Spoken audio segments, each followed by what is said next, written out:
Superstar Khesari Lal Yadav ji की आवाज़ में कुछ न कुछ रोजाना सुनने को मिलेगा। दोस्तों आ गया खेसारी लाल यादव जी का एक न्यू सॉन्ग का पोस्टर। तो दोस्तों क्या है खबर की पूरी जानकारी और कब आएगा वह सॉन्ग बताएंगे हम आपको पूरे खबर की जानकारी, वो भी पूरे डिटेल के माध्यम से। लेकिन उससे पहले अगर आप हमारे चैनल पर नए हैं तो वीडियो को लाइक कर चैनल को सब्सक्राइब जरूर करें और बिना समय लेते हुए ये वीडियो को शुरू कर देते हैं। तो दोस्तों आपको बता देना चाहते हैं कि कल यानी कि 5:30 बजे जो कि टीम्स फिल्म के द्वारा खेसारी लाल यादव जी का एक न्यू सॉन्ग आने वाला है, जिस सॉन्ग का नाम है नचनिया।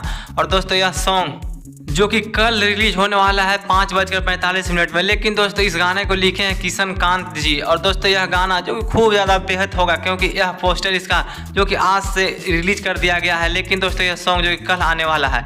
लेकिन दोस्तों आपको बता देना चाहते हैं कि खेसारी लाल यादव जी की आवाज़ में रोज़ कुछ न कुछ सॉन्ग जो कि सुनने को मिलता है। अभी हाल फिलहाल में मटक मटक सॉन्ग आया था, उसके बाद वो भी कमरिया पर भाला चली, यह सब सॉन्ग जो कि खेसारी लाल यादव की आवाज़ में मिला था। लेकिन दोस्तों उसके बाद एक और सॉन्ग आया है जिस सॉन्ग का नाम है कि भतार समोसा के चोखा बा, यह सॉन्ग। और दोस्तों इस सॉन्ग पर तो खूब ज़्यादा विवाद भी हुआ था। लेकिन दोस्तों आपको यह भी बता देना चाहते हैं कि जो कि यह खेसारी लाल यादव जी का नचनिया कारण यह सॉन्ग आने वाला, इस पर भी कुछ न कुछ विवाद जरूर करेंगे कुछ इनके विरोधी लोग। लेकिन दोस्तों आप क्या कहना चाहेंगे? उन लोग कहेंगे जरूर, यह भी कहेंगे यह सॉन्ग जो कि हमने 4 महीना पहले ही लिख दिया था। लेकिन दोस्तों आपको जो लगता है आप अपने कमेंट बॉक्स में जरूर बताइएगा। और इस गाने को कल 5:45 में देखना नहीं भूले टीम्स फिल्म के द्वारा।